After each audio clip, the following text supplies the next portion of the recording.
In Mesoamerican civilization, Tlaloc is characterized for becoming one of the most powerful and venerated gods. His dominion over rain, lightning, and fertility made him a fundamental deity for the survival and prosperity of his people. Tlaloc was the god of rain, lightning, and fertility, a central figure in Mexican culture. He was represented as a fearsome god, with blue-green skin and eyes decorated with two poisonous snakes that looked like glasses. In one of his hands, he always carried a large snake, representing the thunderbolts he threw during storms, especially in combat against his enemies. Tlaloc had eternal power over rain, reproduction, and agriculture.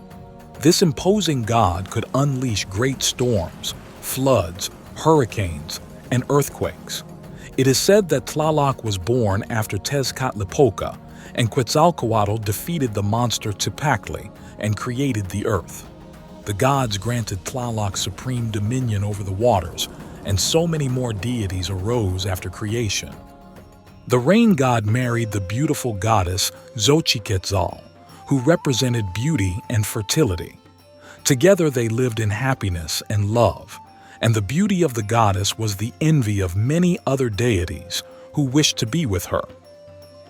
Years passed, and after Quetzalcoatl's defeat at the hands of his brother Tezcatlipoca, Tlaloc was chosen as the new sun.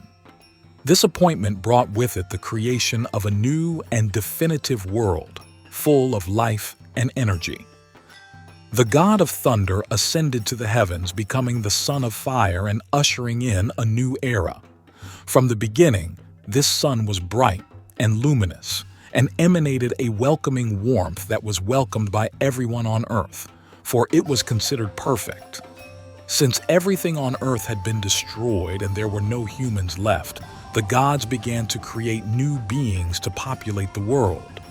Under the radiant light of Tlaloc, they molded men and women from corn, giving them a great heart so that they would become wiser and more coherent. While the rain god was busy with his celestial tasks, Tezcatlipoca seized the opportunity and, seeing Xochiquetzal alone, decided to visit her with evil intentions. The goddess, without suspecting anything, invited him in. Once inside, Smoking Mirror caught her and took her to his temple, where he made her his prisoner and claimed her as his own. Tlaloc from the sky witnessed this terrible act. He could do nothing to prevent it. His marriage was shattered and his beloved wife would not return. Filled with anger and sadness, Tlaloc decided that he would never again let rain fall on the earth. His pain and rage were so great that he would not listen to the humans' pleas. Time passed and the drought became increasingly severe. Crops died, animals perished, and humans suffered greatly. The lack of rain brought death and despair. With their last strength, humans implored Tlaloc to make it rain, hoping that their thirst and suffering would end. The annoying sound of the corn beings was so unbearable that the god became angry and wished to put an end to the din once and for all. Without wasting any time, he sent huge black clouds that covered the entire sky. The humans were grateful, thinking that these clouds would bring the long-awaited rain and put an end to their suffering. However, what was coming was very different from what they expected. From the dark sky, small flashes of light that resembled fireballs began to appear. Intrigued, the men looked up, trying to understand what it was all about until these balls of fire began to fall to earth. The wrath of Tlaloc was unleashed with a force never seen before. The god, blinded by his rage, launched clouds of fire from the sky, determined to wipe out humanity once and for all. On Earth, chaos took over. The fiery rain fell mercilessly, sweeping away everything it touched. Plants, animals, and people succumbed to this divine punishment, leaving behind a desolate and lifeless landscape. The world that once teemed with color and vitality was reduced to ashes and barren land. Thus, the third era came to an end, consumed by the celestial flames. This cataclysm caused Tlaloc to descend from the heavens, putting an end to his reign as sun. Another story tells the events differently. It narrates that when Tlaloc ascended to the sky to become the sun, Tezcatlipoca kidnapped Xochiquetzal. This action angered the god of thunder so much that he decided to punish everyone by denying them rain. Time passed, and the earth suffered under a mercilessly clear sky. Life slowly faded, wilting in the absence of water.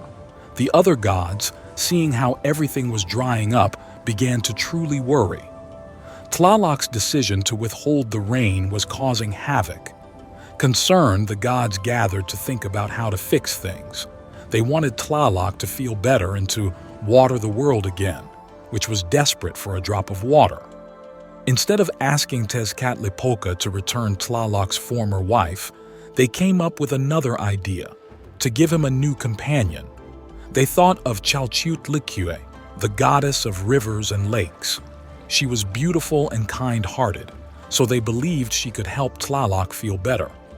The gods went to talk to Tlaloc and introduced Chalchiuhtlicue to him. They told him they wanted her to be his new wife. Tlaloc looked at the goddess and saw how kind she was. He liked the idea of the other gods, and above all, he liked Chalchiuhtlicue. Tlaloc was so delighted with this gesture and with Chalchiuhtlicue's sweetness that he said yes, that he accepted her as his new companion.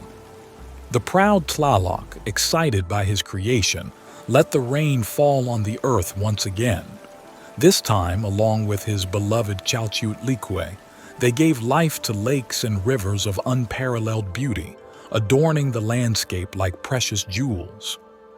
Time passed, and a new problem arose in the world. The kind-hearted people became increasingly weaker and less productive. They no longer sought to care for the land but tried to corrupt it. They began to ignore the teachings of the gods, neglecting creation and seeking forbidden pleasures. The gods, seeing the chaos and disobedience of humans, became enraged. They started conspiring against Tlaloc. Quetzalcoatl, filled with anger, ordered Xochiquetzal, the god of fire, to destroy all of humanity. Xochiquetzal didn't take long to obey. He emerged from the earth like a grand and fiery volcano, hurling enormous rocks wrapped in flames and destroying all forms of life on earth. With the help of some gods, a few humans managed to escape the rain of fire by transforming into birds and flying towards the sky. After this catastrophe, Tlaloc, dejected, abandoned his position as the sun. He retreated from the sky, leaving the earth in total darkness. Several months passed before the gods chose Chalchiuhtlicue as the new sun. According to the stories, Tlaloc was very beloved and adored by the Mexica. They built a beautiful temple for him in one of the most important sanctuaries of Tenochtitlan. In this sacred place, there were only two chapels, one for the god Huitzilopochtli and another for Tlaloc, the god of rain, which demonstrated how much they valued him. The legend speaks of a temple where the rituals for Tlaloc were dark. To please the god of thunder, only children were offered. They were dressed in precious clothes that imitated those of the gods. They were taken to the top of the sanctuaries, where the priests would tear out their hearts. Tlaloc was a very powerful and famous god. His kingdom, called Tlalocan, was considered one of the most beautiful that existed. It was believed that the water giving life to the earth sprang from there. In Tlalocon, souls live surrounded by beautiful springs, fields full of maize, and trees laden with fruit. There they spent eternity happy and satisfied. It was said that Tlaloc invited the souls of those who had drowned to his paradise. This way, he prevented them from going to the feared underworld of Mictlantecutli. Tlaloc had the power to choose who went to his heavenly kingdom and who went to the underworld. The Aztecs feared and respected this power over life after death.